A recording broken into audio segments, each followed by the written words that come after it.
الحمدللہ رب العالمین والصلاة والسلام علی سید الانبیاء والمرسلین وعلی آلہ واصحابہ اجمعین اما بعد فاعوذ باللہ من الشیطان الرجیم بسم اللہ الرحمن الرحیم ولا تقولوا لمن يقتل في سبیل اللہ اموات بل احیاء ولکن لا تشعرون صدق اللہ العظیم۔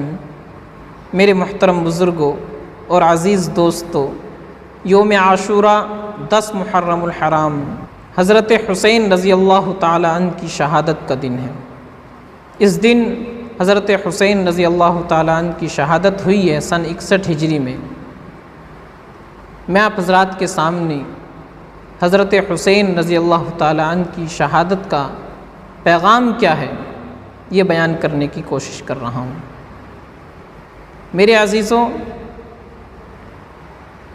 جب یزید ولی عہد بنا، اس کے ہاتھ میں نظام حکومت آیا تو حق اور انصاف کا خاتمہ ہونے لگا، بے قصوروں کو موت کے گھاٹ اتارا جانے لگا، مجرموں کو کھلی آزادی مل گئی، نظام خلافت پوری طرح سے تباہ و برباد ہونے لگا۔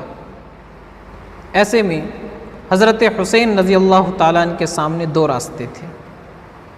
ایک تو یہ کہ وہ خاموش ہو جائیں، یہ سب ہوتا ہوا دیکھیں، چپ رہیں، کچھ نہ کہیں، مزاحمت نہ کریں، اس کے خلاف آواز نہ اٹھائیں، اور اس کے صلے میں اپنی جان، اپنا مال اور اپنے پیاروں کو محفوظ رکھیں۔ دوسرا راستہ یہ تھا کہ وہ اس کے خلاف آواز بلند کریں، نظام خلافت کو پھر سے بحال کرنے کی کوشش کریں۔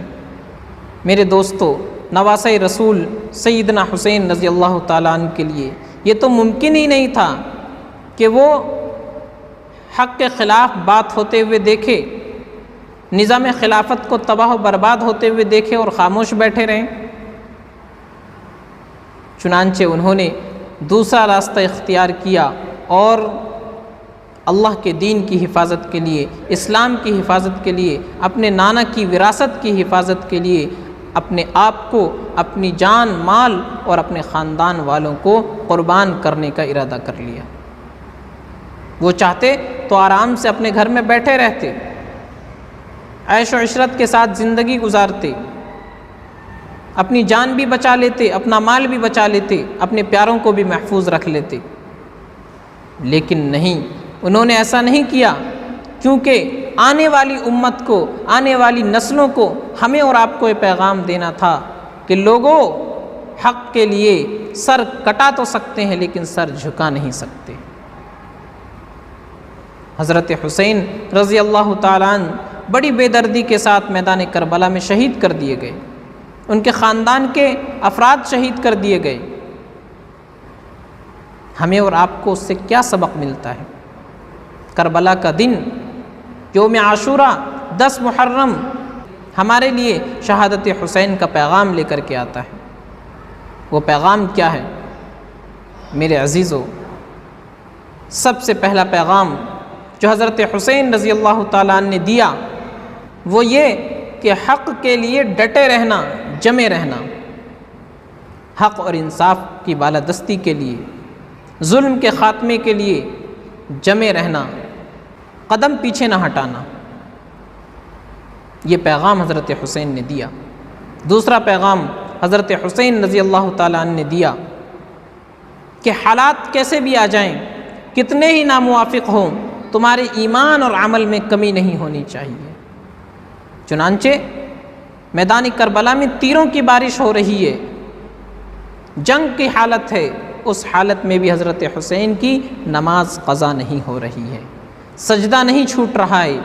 ہمیں اور آپ کو، امت کو پیغام دیا کہ حالات کیسے بھی ہوں، تمہارا ایمان اور عمل مضبوط ہونا چاہیے، دین ضائع نہیں ہونا چاہیے، عمل کے اندر کمی نہیں آنی چاہیے، تمہاری نماز نہیں چھوٹنی چاہیے۔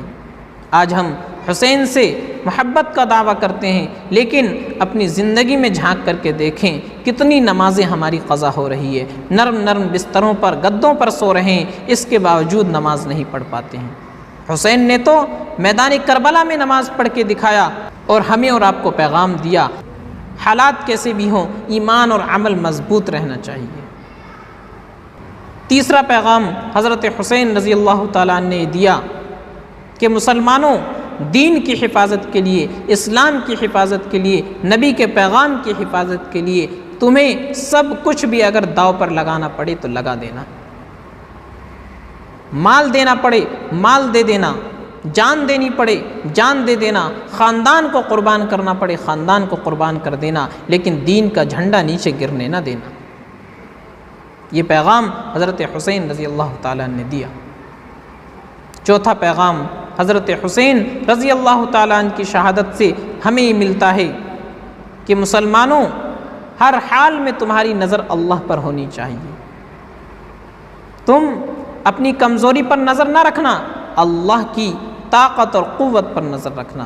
باطل کی کثرت سے، باطل کی طاقت سے، باطل کے ہتھیار سے مرعوب نہ ہونا، باطل کا خوف اپنے دلوں میں پیدا نہ کرنا۔ ارادے جن کے پختہ ہوں، نظر جن کی خدا پر ہو، ارادے جن کے پختہ ہوں، نظر جن کی خدا پر ہو، تلاطم خیز موجوں سے وہ گھبرایا نہیں کرتے۔ تو حضرت حسین رضی اللہ تعالیٰ نے پیغام دیا کہ مسلمانوں، باطل کتنی ہی قوت کے ساتھ آ جائے، کتنی ہی تعداد میں آ جائے، لیکن اس سے مرعوب نہ ہونا، اللہ کی طاقت اور قوت اس سے بڑی ہوتی ہے۔ لہٰذا تمہارا کامل توکل اللہ کی ذات پر ہونا چاہیے۔ تو میرے عزیزو، حضرت حسین رضی اللہ تعالیٰ عنہ کی شہادت سے ہمیں پیغام ملتے ہیں۔ آج ضرورت اس بات کی ہے کہ ہم اپنے اندر جذبہ حسینیت پیدا کریں، ہمارے دلوں میں بھی یہ جذبہ، یہ حوصلہ پیدا ہو جائے کہ ہم اپنے دین اور ایمان کی حفاظت کے لیے، شعائر اسلام کی حفاظت کے لیے اپنا سب کچھ قربان کر دے، جس طرح حسین نے دین کی حفاظت کے لیے اپنا سب کچھ داؤ پر لگا دیا۔ ہمارے اندر بھی یہ حوصلہ، یہ جذبہ پیدا ہو جائے۔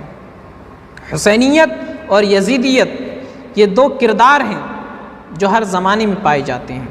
آج بھی یزیدیت اسلام اور مسلمانوں کو صفحہ ہستی سے مٹانے کے لیے ہر ممکن کوشش کر رہی ہے۔